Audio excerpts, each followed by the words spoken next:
Tudo bem, pessoal? Nesse bloco a gente vai falar sobre um dos planos mais modernos e que está sendo discutido na atualidade, que é o Plano Mansueto. Então vamos aqui trazer os principais aspectos desse plano e fazer algumas comparações com o plano anterior, que é o regime de recuperação fiscal à luz da Lei Complementar 159 de 2017. Vamos lá.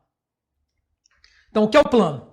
Trata-se de um programa temporário, de curto prazo, que permite que estados e municípios sem capacidade de pagamento tenham acesso a empréstimos com garantias da União, desde que façam um ajuste fiscal para recuperar suas finanças.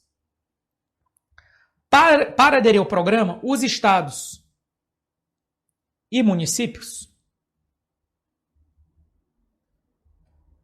devem cumprir 3 de um conjunto de 8 possibilidades. Então, para deixar bem claro, qual é a intenção do Plano Mansueto? Não é só para estados, é para estados e municípios. Quem está na Lei Complementar 159, que é o regime de recuperação fiscal, já está fora do Plano Mansueto, no caso, Rio de Janeiro. Para ter acesso às vantagens do eventual assinatura do Plano Mansueto, o município ou o estado tem que se comprometer a alcançar 3 de 8 requisitos. Vamos trabalhar agora com cada um desses requisitos que você vai ver que eles fazem relação com o que a gente já viu nos blocos anteriores. Vamos para o primeiro requisito dos 8 que eu tenho que atingir. Eu não preciso atingir os 8, mas eu tenho que me comprometer a atingir pelo menos 3 dos 8 requisitos a seguir. Primeiro requisito: autorização para privatização de empresas dos setores financeiro, energia, saneamento ou gás, usando os recursos para quitar passivo. Então, o primeiro requisito aqui é o seguinte: meu amigo, meu colega, eu quero uma empresa sua. Mas não é a STN que quer essa empresa. A STN, certo? Ela deseja que aquela empresa ela seja privatizada porque tem-se a noção que, ao privatizar aquela empresa, aqueles recursos serão muito úteis para o reequilíbrio das dívidas. Essa não é uma decisão fácil, porque se a empresa realmente for lucrativa e gerar royalties, você tem que realmente fazer o cálculo dos royalties futuros e trazer a valor presente. E avaliar se aquele é o momento realmente de vender. Então, por exemplo, se você vai vender uma empresa durante o coronavírus, uma pandemia mundial, talvez você não pegue o maior valor. Então, não é só questão de vender. Não é só questão de calcular o valor. É questão de qual a finalidade realmente dessa privatização. Será que o valor que eu vou alcançar vai me dar realmente esse retorno que eu preciso? É isso que está em jogo. E mais um detalhe. Quando a gente aliena ativos, que no caso são alienações de bens de empresas, que é, no caso, alienação de investimento permanente, quando se aliena uma empresa, o recurso da alienação de uma empresa, ele só pode ser usado para pagar o quê? Despesas de capital em regra e despesas correntes do regime geral e do regime próprio. Onde eu quero chegar com isso? Pode ser que você aliene a empresa querendo pagar pessoal ativo. É proibido, vai dar errado. Pode ser que você aliene a empresa querendo pagar fornecedores. É proibido, vai dar errado. Então, mesmo quando você aliena a empresa, essa alienação ela tem um caminho natural de aplicação dos recursos, que pode comprometer a sua ideia do que você pretendia fazer com o dinheiro, porque você pensa no dinheiro. Ah, eu vou alienar essa empresa, eu vou ganhar 9 bilhões. 9 bi, tá ótimo. Será que esses 9 bi eu vou aplicar do jeito que eu quiser? Aí eu já te digo, não. Esses 9 bi você só vai aplicar em despesas de capital ou despesas correntes do regime geral ou do regime próprio. Simples assim. 2. Redução dos incentivos fiscais de natureza tributária em 10% no primeiro ano subsequente e suspensão das concessões de novos incentivos. Olha o que eu tenho para te dizer. Esse item 2 aqui, pessoal, esse item 2 está próximo, está similar ao que está no plano de recuperação fiscal, do regime de recuperação fiscal da Lei Complementar 159. Aí você vai notar que no bloco 3, a gente vai falar sobre as dificuldades de reduzir esses 10%. Ou seja, reduzir os 10% parece uma ideia magnífica. Porque 10% é, nossa, eu estou reduzindo a desigualdade, eu estou aumentando a competitividade. Ótimo. O problema não é a decisão de reduzir. O problema é quem eu considero como meu marco zero. Será que o Estado, o município, tem a noção de quanto ele realmente concede de renúncia, será que ele tem isso contabilizado? Muitos estados e municípios não têm. E é como é que você vai assumir um compromisso de reduzir 10% de algo que você previamente não sabe calcular? Esse é o ponto para reflexão, tá bom? Existem metodologias? Existem. O Rio de Janeiro já criou, utilizou e vem sendo aplicada, mas não foi aplicado de imediato. Isso foi construído durante já a execução do plano de recuperação fiscal. Perfeito? 3. Revisão do regime jurídico único dos servidores da administração pública direta, autárquica e fundacional para suprimir os benefícios ou as vantagens não previstas no regime jurídico único dos servidores públicos da União. Então aqui é bem simples.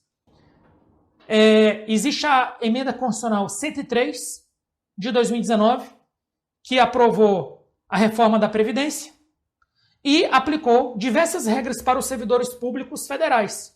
O que se quer aqui é o seguinte: Estado, município, você quer aderir ao Plano Mansueto, quer ter acesso aos empréstimos que eu vou falar daqui a pouco, pode aprovar a sua emenda previdenciária para o regime dos servidores públicos. Porque o regime geral já está no pacote da União também. Tá bom? 4.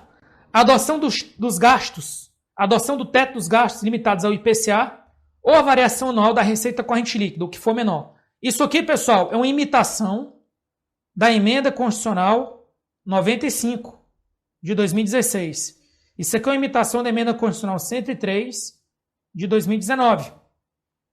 Ok? Então a ideia aqui é o seguinte: eu só posso gastar no ano seguinte o valor do ano anterior corrigido pelo IPCA. Alguns estados já adotam isso. O estado do Ceará já faz isso. 5. Eliminação das vinculações de receitas de impostos não previstas na Constituição Federal, bem como das vinculações que excedam aos limites do texto constitucional. É o que eu falei também. A gente aprendeu no bloco 1 o efeito perverso da vinculação dos recursos. O Tesouro Nacional, o Ministério da Economia, está ciente disso.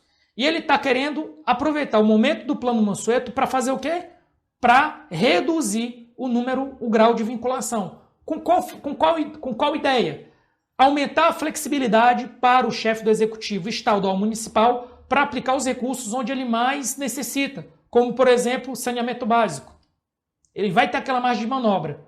Eu sugiro que, caso você não esteja conseguindo fazer um link, volte na aula do bloco 1, em que a gente tratou sobre vinculação de recursos. 6.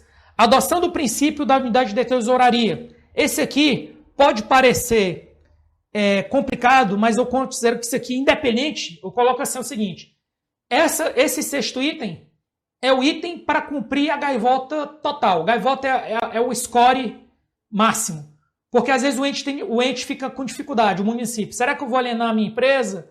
Será que eu vou adotar a reforma previdenciária? Será que eu vou adotar o teto dos gastos? E ele fica difícil, porque são 8 opções e ele tem que escolher 3. Essa sexta opção, eu posso estar enganado, eu acredito que boa parte dos estados e municípios que pretendam aderir ao Plano Mansueto vão escolher essa sexta opção, porque é uma opção necessária e de fácil implementação, e inclusive vai ser bom para o próprio estado, para o próprio município. E não gera nenhum dano colateral, na verdade só gera externalidades positivas. 7. Adoção conforme diretrizes estabelecidas pela ANP das medidas voltadas à prestação de serviço de gás canalizado. E 8. Contratação de serviço de saneamento básico de acordo com o modelo de concessões de serviço público.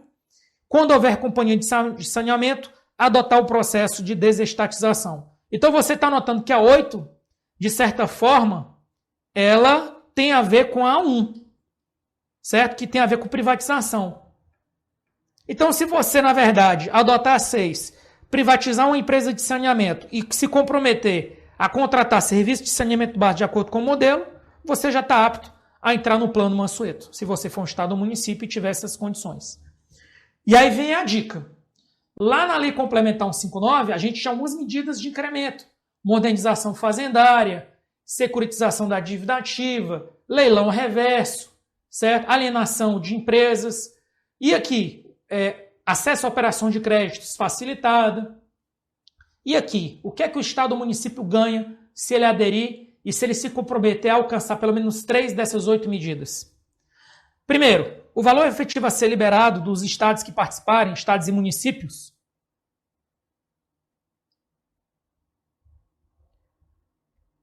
deve ficar em torno de 10 bi por ano.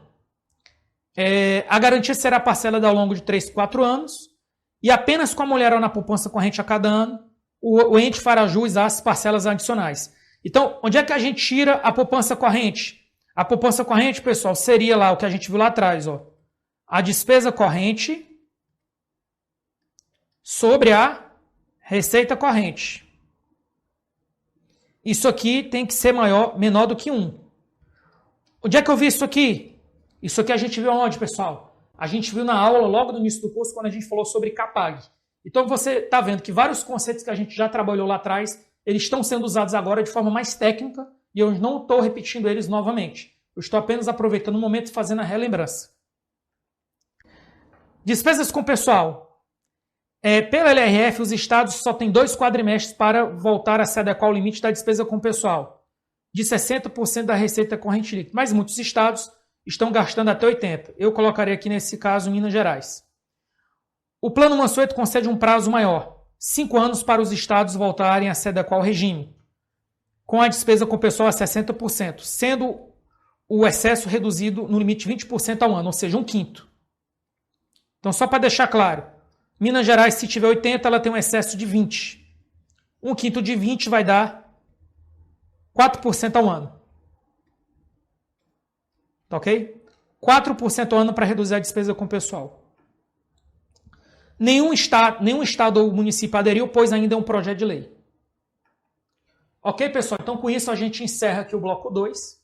Falamos um pouco sobre os 2 principais modelos atuais de recuperação fiscal. Um que só vale para estados e que cumprem 3 requisitos negativos. E um que vale para estados e municípios. Quem está na Lei Complementar 159 não pode aderir ao Plano Mansueto, conforme consta no projeto. Beleza? Fiquem com Deus e até o próximo bloco.